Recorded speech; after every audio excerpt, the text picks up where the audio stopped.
ತುಪ್ಪ ಮಾಡೋಕ್ಕೆ ಬೇಕಾಗಿರೋ ಇಂಗ್ರೀಡಿಯೆಂಟ್ಸ್ ಬಂದು ಮೆಂತ್ಯ ಕಾಳು, ವೀಳ್ಯದೆಲೆ, ಬೆಳ್ಳುಳ್ಳಿ ಜಜ್ಜಿರೋದು, ಅರಿಶಿನ ಪುಡಿ, ಜೀರಿಗೆ, ಮೆಣಸು, ಲವಂಗ ಮತ್ತು ಏಲಕ್ಕಿ ಇಷ್ಟೇ. ಇವಾಗ ನಾನಿಲ್ಲಿ ಒಂದು ಕಡೆ ಬೆಣ್ಣೆನ ಕರಗ್ಸೋಕ್ಕಿಟ್ಟಿದ್ದೀನಿ, ಲೋ ಫ್ಲೇಮಲ್ಲಿ ಇಟ್ಟಿದ್ದೀನಿ. ಇದು ನಾನು ಆಲ್ರೆಡಿ ಒಂದು ಸತಿ ಕಾಯಿಸ್ಕೊಂಡಿದ್ದೀನಿ, ಕಾಯ್ಸೋಕ್ಕಾಗಿಲ್ಲ ಅಂದ್ಬಿಟ್ಟು ಫಸ್ಟೇ ಒಂದು ಸತಿ ಕಾಯಿಸಿ ಎತ್ತಿಟ್ಬಿಟ್ಟಿದ್ದೀನಿ, ಹಾಳಾಗುತ್ತೆ ಅಂತ. ಈಗ ಅದನ್ನು ಮತ್ತೆ ಕುದಿಯೋದಕ್ಕೆ ಅಂತ ಇಟ್ಟಿದ್ದೀನಿ. ಈಗ ಇನ್ನೊಂದು ಕಡೆ ಅದಕ್ಕೆ ಹುರ್ಕೊಬೇಕು. ಈಗ ಅಲ್ಲಿ ನಾನು ನಿಮಗೆ ತೋರಿಸಿದ್ನಲ್ಲ ಅದರಲ್ಲಿ ಮೆಂತ್ಯ ಅದನ್ನೆಲ್ಲ ಹುರ್ಕೊಬೇಕು. ಈ ಕಡೆ ನಾನು ಎಣ್ಣೆ ಬಾಣಲಿನ ಕಾಯೋದಕ್ಕೆ ಇಟ್ಟಿದ್ದೀನಿ, ಅದನ್ನು ರೋಸ್ಟ್ ಮಾಡ್ಕೊಳ್ಳೋಣ ಅಂತ. ಇಲ್ಲಿ ಈ ಸೈಡ್ ಇದು ಲೈಟಾಗಿ ಕುದಿ ಬರ್ತಾ ಇದೆ, ಎಲ್ಲ ಬಿಟ್ಕೊಂಡಿದೆ ನೋಡಿ ಅದು ಆಲ್ರೆಡಿ. ತುಪ್ಪಕ್ಕೆ ಜಾಸ್ತಿ ಏನು ಕಾಯಿಸ್ಕೊಳ್ಳೋದೇನು ಬೇಕಾಗಿಲ್ಲ. ಈಗ ನೆಕ್ಸ್ಟು ಬಾಣಲಿಗೆ ಮೆಂತ್ಯ, ಜೀರಿಗೆ, ಮೆಣಸು ಇಷ್ಟನ್ನು ಹುರ್ಕೊಳ್ಳೋಣ. ಅದು ಜಾಸ್ತಿ ಹುರ್ಕೊಬಾರ್ದು, ಲೈಟಾಗಿ ಬ್ರೌನ್ ಕಲರ್ ಆಗುವಷ್ಟು ಹುರ್ಕೊಬೇಕು. ನೋಡಿ ಅದು ಚಿಟಪಟ ಚಿಟಪಟ ಅಂತ ಅಂತಿದೆಯಲ್ಲ, ಆ ಥರ ಆಗೋ ತನಕ ಹುರ್ಕೊಂಡು ನೆಕ್ಸ್ಟು ಸ್ಟವ್ನ ಆಫ್ ಮಾಡ್ಕೊಳ್ಳೋಣ. ಆಫ್ ಮಾಡ್ಕೊಂಡು ಇನ್ನೊಂದು ಸತಿ ಹಂಗೆ ಕೈ ಆಡಿಸ್ಬಿಟ್ಟು ಅದನ್ನು ಎತ್ತಿಟ್ಕೊಳ್ಳೋಣ. ನೋಡಿ ಇವಾಗ ನಿಮಗೆ ಗೊತ್ತಾಗ್ತಿದೆ ಅದು ಕಲರ್ ಎಷ್ಟು ಚೇಂಜ್ ಆಗಿದೆ ಅಂತ. ಇದನ್ನು ಹಾಕೋದ್ರಿಂದ ತುಪ್ಪಕ್ಕೆ ಹಾಕೋದ್ರಿಂದ ಶೀತ ಹೊಡೆಯುತ್ತೆ, ಮಕ್ಕಳಿಗೆ ತುಂಬ ಒಳ್ಳೆಯದು, ನಮಗೂ ಒಳ್ಳೆಯದು. ನೆಕ್ಸ್ಟ್ ಇದು ಕುದೀತಿರೋ ಬೆಣ್ಣೆಗೆ ಬೆಳ್ಳುಳ್ಳಿನ ಜಜ್ಜಿ ಹಾಕ್ಕೊಳ್ಳೋಣ.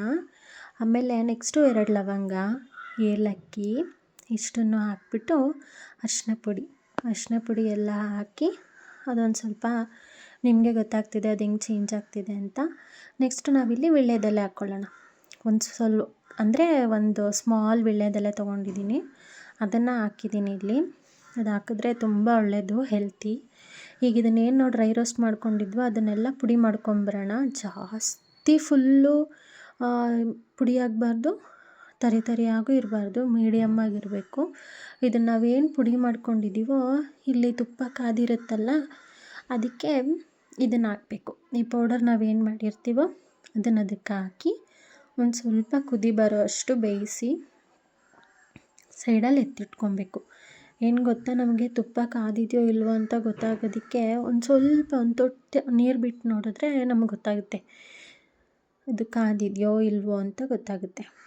ಇವಾಗ ಇದು ಕಾದಿದೆ, ಆಲ್ಮೋಸ್ಟ್ ಕಾದಿದೆ, ಎತ್ತಿಡೋಣ. ಅದೇ ಹೇಳಿದ್ನಲ್ಲ, ನೀರು ಹಾಕಿದ್ರೆ ಗೊತ್ತಾಗ್ಬಿಡುತ್ತೆ. ಇವಾಗ ಹೆಂಗೆ ನಾವು ಎಣ್ಣೆ ಕಾದಿದ್ರೆ ಒಂದು ಸ್ವಲ್ಪ ಇಂಗ್ರೀಡಿಯೆಂಟ್ಸ್ನ ಹಾಕ್ಬಿಟ್ಟು ಕಾದಿದೆಯೋ ಇಲ್ವೋ ಅಂತ ಚೆಕ್ ಮಾಡ್ತೀವೋ, ಅದೇ ಥರ ತುಪ್ಪ ಕಾದಿದೆಯೋ ಇಲ್ವೋ ಅಂತ ನೋಡೋದಕ್ಕೆ ಒಂದೇ ಒಂದು ತೊಟ್ಟು ನೀರನ್ನ ಹಾಕಿದ್ರೆ ಗೊತ್ತಾಗುತ್ತೆ ಕಾದಿದೆಯೋ ಇಲ್ವೋ ಅಂತ. ಆಮೇಲೆ ಇದಕ್ಕೊಂದು ಸ್ವಲ್ಪ ಉಪ್ಪು, ಕಲ್ಲುಪ್ಪು, 1-2 ಕಾಳಷ್ಟು ಕಲ್ಲುಪ್ಪನ್ನ ಹಾಕ್ಬಿಟ್ಟು ಸ್ವಲ್ಪ ಕುದಿಸಿದ್ರೆ ಮುಗೀತು. ತುಪ್ಪ ಕಾಯಿಸಿದ್ದು ಇಲ್ಲಿಗೆ ಮುಗೀತು. ಅದು ಪಕ್ಕ ಹಳ್ಳಿ ಸ್ಟೈಲು. ಇದನ್ನು ಒಂದು ಜಾಲರಿ ತೊಗೊಂಡು ಸೋಸಿ ಒಂದು ಕಂಟೈನರ್ಗೆ ಹಾಕಿ ಕ್ಲೋಸ್ ಮಾಡೋಣ. ಕ್ಲೋಸ್ ಮಾಡಿ ಒಂದು ಸ್ವಲ್ಪ ಹೊತ್ತು ಬಿಟ್ಟು ನೋಡಿದ್ರೆ ತುಪ್ಪ ರೆಡಿ. ಇನ್ನು ಮುಂದೆ ಇದೇ ಥರ ಒಳ್ಳೊಳ್ಳೆ ರೆಸಿಪೀಸ್ ಬರ್ತಾ ಇರುತ್ತೆ, ನೋಡ್ತಾ ಇರಿ. ಹಾಗೆ ನನ್ನ ಚಾನಲ್ನ ಸಬ್ಸ್ಕ್ರೈಬ್ ಮಾಡೋದನ್ನು ಮರಿಬೇಡಿ. Keep supporting me and thank you for watching. Love you all.